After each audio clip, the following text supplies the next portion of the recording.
Salut à tous et soyez les bienvenus sur la chaîne qui déboîte. 2023 sur la chaîne qui déboîte, c'est l'année des tablettes tactiles, mais pas que, il y a aussi les jeux de construction qui ont fait un grand retour triomphal sur la chaîne. Deux catégories en particulier, les MOC chinois, c'est-à-dire les compatibles Lego conçus à partir de modèles conçus par des fans de Lego, mais pas par Lego eux-mêmes, et les jeux de construction métalliques, maquettes de moteurs ou parfois, vous savez, les animaux, style steampunk et tout ça. D'ailleurs, j'en attends plusieurs, des maquettes métalliques. Mais aujourd'hui, c'est bel et bien un MOC que l'on va tester. Comme pour le moteur diesel, c'est un MOC sous licence, c'est-à-dire qui rémunère son auteur. Et ça, moi, c'est quelque chose qui est très important pour moi.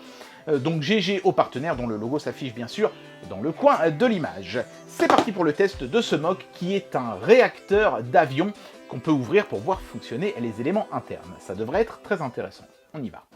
Et c'est parti pour le déboîtage en règle de ce MOC. Un MOC officiel donc qui rémunère son auteur. Une raison de plus de l'acheter chez le partenaire et pas, je sais pas moi, chez AliExpress où il y a de grandes chances que le gars qui a conçu le modèle ne soit pas rémunéré du tout. C'est aussi la raison pour laquelle je ne vais pas vous montrer le QR code qui permet de scanner les instructions. Parce que ces instructions sont supposées être payantes. Donc évidemment, vous les payez quand vous achetez le MOC, mais si je vous les montre le QR code pendant la vidéo, vous pourrez aller chercher les instructions et faire le truc sans avoir payé l'auteur, ce qui serait pas cool.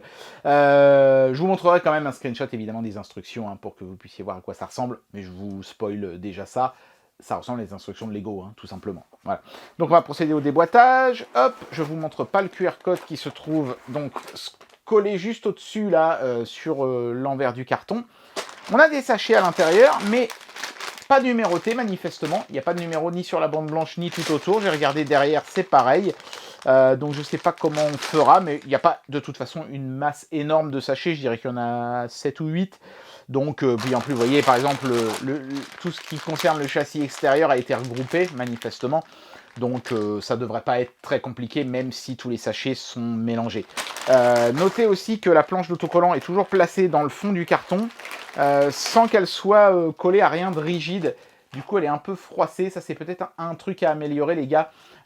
Coller quelque chose de rigide sous votre planche d'autocollant, histoire que ça soit bien propre, bien lisse quand on les reçoit. Bon, c'est pas dramatique, une fois que ce sera collé, je suis persuadé que ça ne se verra même plus. Mais voilà, si je devais faire un reproche, ce serait peut-être celui-là. Et voilà, donc là j'en suis arrivé à peu près, je dirais, à 20% du montage. Et ça se passe bien. Écoutez, j'ai pas rencontré de problème particulier. Les briques sont toutes très propres. Il y avait une brique qui était légèrement mal moulée, mais elle est déjà plus visible. Elle est vraiment au fin fond du montage. Donc vraiment aucun problème à signaler de ce côté-là. Tout s'assemble bien proprement. Il n'y a pas de soucis particuliers. Sur les instructions, je n'ai pas rencontré de problème particulier non plus. Si ce n'est qu'il faut faire attention parfois aux demi-plots. Ça, c'est quelque chose qui existe chez Lego aussi. On peut parfois assembler des briques avec un demi-plot de décalage en faisant rentrer par exemple les petits ergots à l'intérieur des plots qui eux sont creux.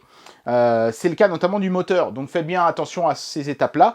Il n'y a pas forcément d'indication sur la notice vis-à-vis de ce genre de petit décalage, donc il faut bien regarder le manuel et la façon dont c'est illustré, parce qu'il n'y a pas d'approximation. Si c'est illustré d'une certaine manière, c'est que c'est vraiment de cette manière-là que vous devez le faire. Mais voilà, franchement, ça se passe plutôt pas mal. Vous voyez qu'ici, on a déjà le système électrique de montée, donc il y a cet engrenage-là qui peut déjà tourner.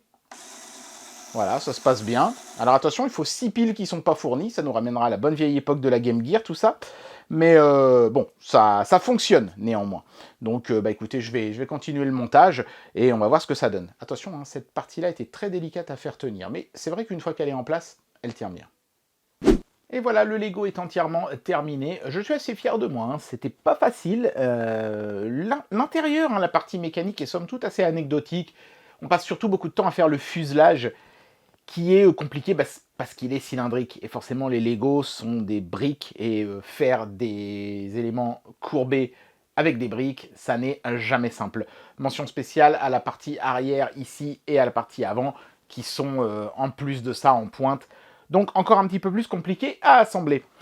Au niveau du rab, on a ce sachet de pièces qui ne servent pas. C'est pas énorme, mais c'est comparable, je dirais, à ce qu'on trouve en général sur un vrai Lego. Et en plus de ça, il y a cette barre grise ici qui en réalité soutient l'ensemble à l'intérieur de la partie mécanique, qui était en double, je sais pas pourquoi, peut-être parce qu'ils avaient peur que si elle est mal moulée, vous ne puissiez pas finir le modèle ou quoi, ils en ont mis une deuxième. Et ce tuyau ici, en fait, c'est pas qu'il est en rab, c'est qu'il est très long et vous n'avez besoin d'en couper en réalité qu'un morceau à peu près long comme ça.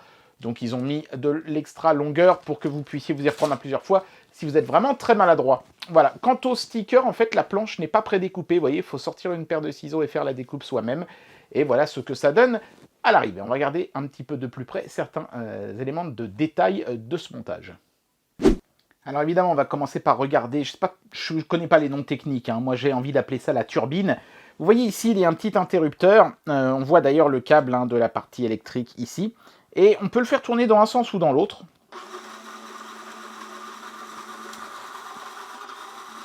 Voilà, c'est tout simple. Bon, j'ai envie de dire, si ça s'arrêtait là, ce serait pas très spectaculaire, mais ce moteur cache une petite surprise assez sympa. Voilà, évidemment, la petite cerise sur le gâteau, c'est que la partie latérale du moteur, et ça c'est vrai des deux côtés d'ailleurs, se soulève, et il y a ici un petit ergot qui permet, hop, à l'ensemble de rester ouvert. Voilà, et ensuite vous pouvez tirer sur cette portion-là, qui se détache, et vous voyez ici les rouages, et ben vous pouvez les voir tourner quand vous actionnez le switch. Voilà, donc ça vous permet un petit peu de voir comment fonctionne un réacteur de l'intérieur, même si bon, c'est assez simple en réalité, il y a un engrenage ici, un là, et tout le reste, la partie cylindrique ici, n'est que d'un seul tenant. Mais bon, c'est toujours sympa. À noter aussi que, pour une raison que j'ignore, on peut aussi faire coulisser cette portion-là vers l'avant, en tirant ici. Vous voyez, hop, ça ouvre une fenêtre là, comme ça. Toc. Mais bon, je vois pas trop bien l'intérêt parce qu'on n'y voit pas grand-chose. Et en plus, en général, vous allez avoir cette portion-là, qui est d'ailleurs très détaillée, je vous laisse admirer le travail, mais cette portion-là, en fait, va être devant la partie mobile. Donc, bon, ok, vous pouvez faire coulisser ça, c'est rigolo, mais je trouve que l'intérêt est assez limité. Vu qu'il va y avoir cette portion-là qui va être de toute façon devant tout ce qui tourne. Mais bon, voilà, j'imagine que c'est sympathique de voir qu'on peut faire coulisser la partie avant, même si ça ne sert pas à grand-chose. Eh bien voilà, c'était le test de ce réacteur d'avion en briques compatibles Lego chinoises. Un chouette petit assemblage, un très beau mock, sous licence, donc qui rémunérera en plus son auteur. Non, franchement, j'ai adoré ce truc, j'aime beaucoup le look général qu'il a, et j'ai trouvé le montage fun à faire en plus.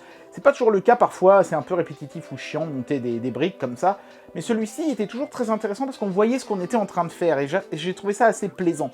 Le seul reproche que je pourrais finalement lui faire, c'est qu'il a un peu la bloblotte, vous voyez, quand on le bouge comme ça par la base ou par le moteur, il a un petit peu tendance à bouger. Peut-être que les pieds ici auraient gagné à être un petit peu plus rigides, mais bon, ça c'est pas la faute du fabricant chinois, c'est plutôt la faute du concepteur du mock. Voilà, s'il pouvait faire quelques petites améliorations, ce serait certainement à ce niveau-là qu'il faudrait les chercher.